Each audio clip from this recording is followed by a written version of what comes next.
Member of Energy and Commerce Committee, my friend from California, Mr. Obernolte. Gentleman from California is recognized.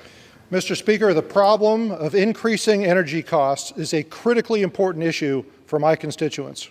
Many of the members of my community are paying natural gas prices over twice as high as they were a year ago, and they count themselves lucky because some of the people in my district have natural gas bills 3 times higher to heat their homes than they were a year ago.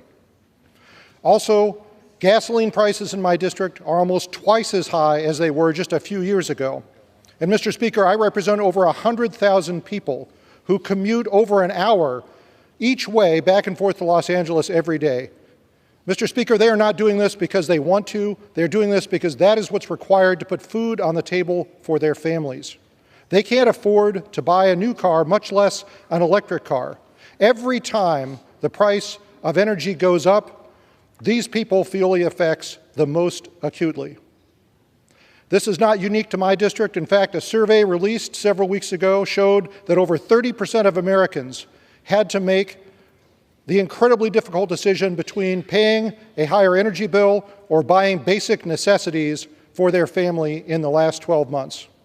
This bill is a meaningful step towards improving that situation. It would streamline the production of energy here in America. Mr. Speaker, the problem we have here is a classic one of supply and demand. And unfortunately, we have actively, at both the federal and state level, sought to constrain the supply of domestic energy here in America over the last several years. Economists will tell you that when you do that, when you have a fixed demand and you constrain supply, prices have to go up. That is exactly what has been happening, and it is disproportionately impacting the segment of our population who can least afford to pay it. Mr. Speaker, we produce energy more cleanly in America than anywhere else on the planet. When we force our constituents to import a barrel of oil from Venezuela, it has a 50% higher life cycle greenhouse gas emission than a barrel of oil produced here. This will meaningfully improve that situation. I urge support of H.R. 1. Gentleman's time has expired. Mr. Chairman, I reserve.